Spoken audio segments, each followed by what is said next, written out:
हे हे हे हे हे Hindi mother story.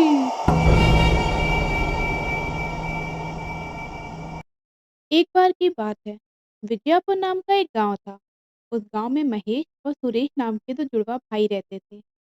Mahesh गांव में रहकर खेती बाड़ी देखता था और सुरेश पढ़ाई करने के लिए शहर चला गया था।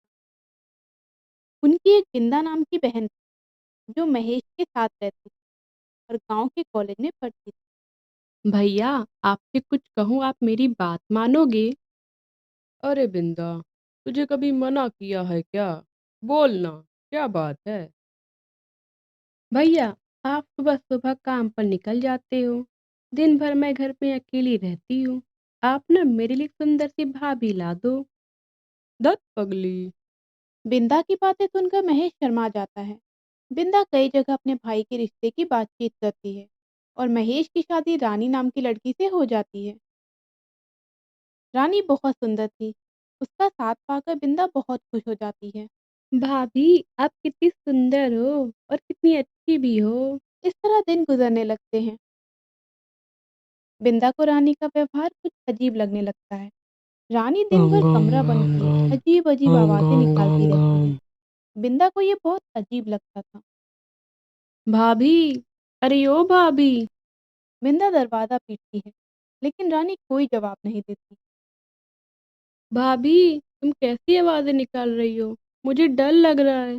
दरवाजा खोलो भाभी। चली जा यहाँ से। मुझे तंग मत कर, वरना बहुत बुरा होगा।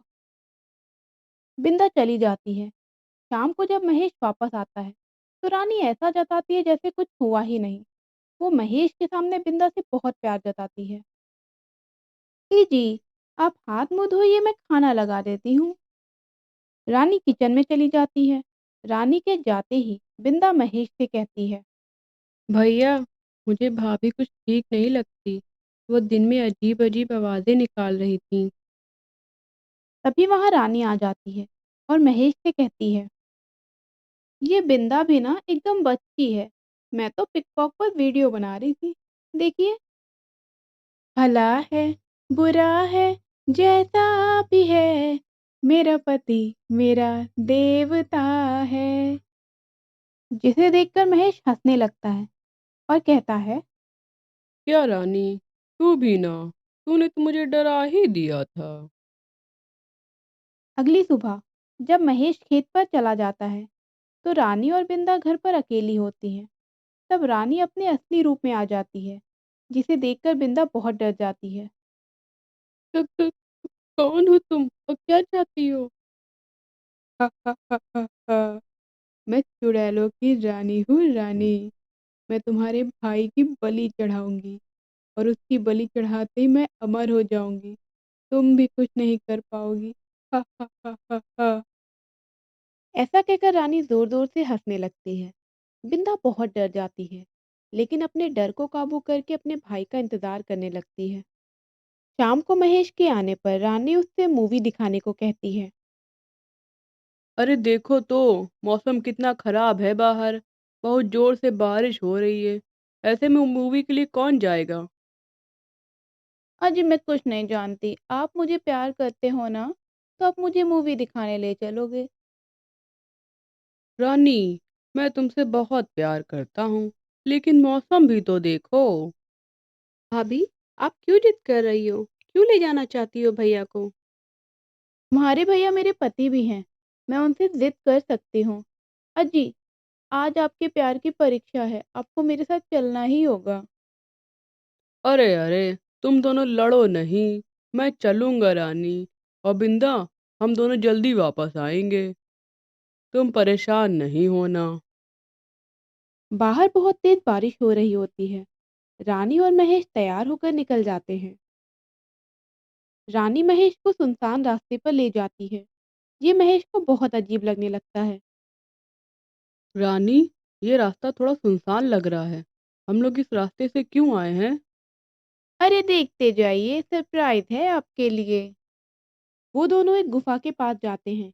वहां पहुंचकर महेश को लगता है कि रानी ने गुफा में कोई सरप्राइज प्लान किया होगा। रानी अजीब सी आवाज में गुफा से कहती है, ओ गुफा, देख तो जरा कौन आया है।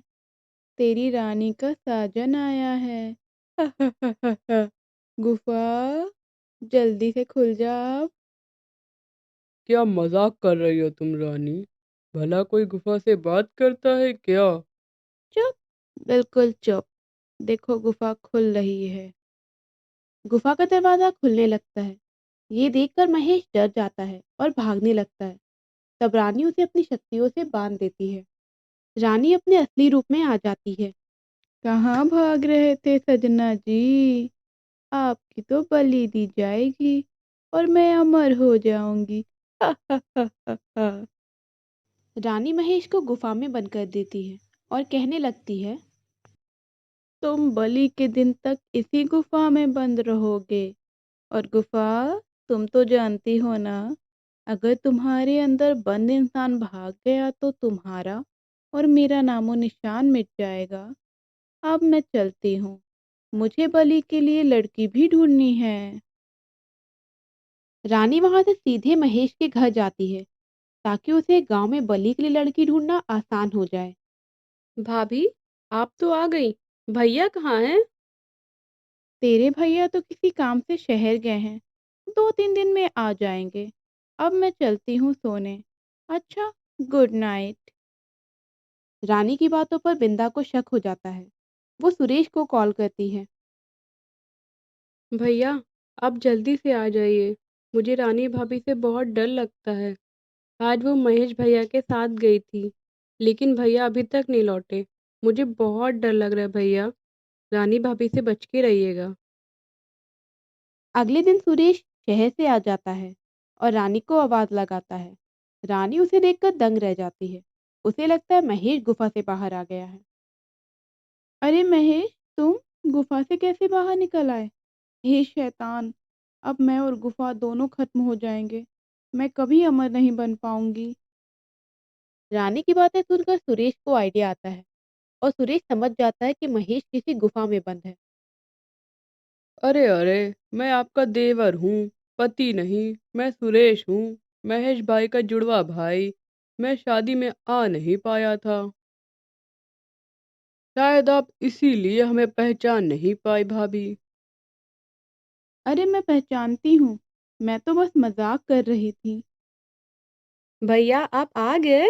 आपने कहा था आप शेफाली भाभी को इस बार लेके आओगे।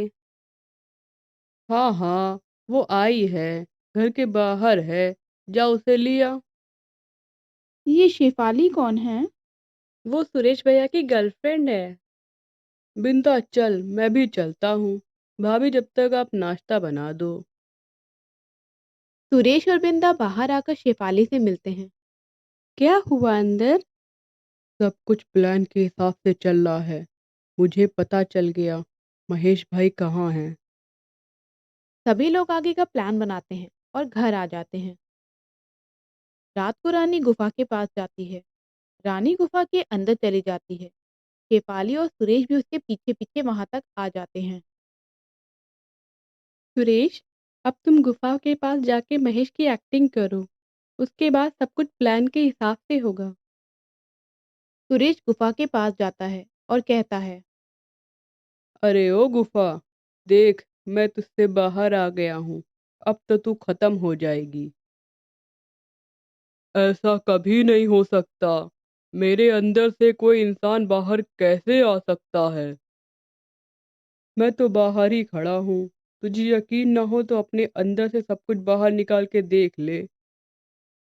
सुरेश की बातों पर भरोसा करके गुफा अपने अंदर का सब सामान बाहर निकाल देती है। उसमें महेश भी बाहर आ जाता है।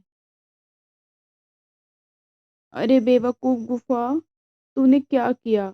तुझे पता है अगर कोई भी इंसान तेरे अंदर से बाहर आया तो हम दोनों खत्म हो जाएंगे। अरे अरे, ये क्या हो रहा है मुझे? ये क्या हो रहा है? इस तरह रानी और गुफा खत्म हो जाती है। शेफाली, महेश और सुरेश खुशी खुशी अपने घर आ जाते हैं। अरे अरे, कहाँ चले? हमारा चैनल सब्सक्राइब करना ना भूलिएगा। लाइक कीजिए, शेयर कीजिए और कमेंट कीजिए।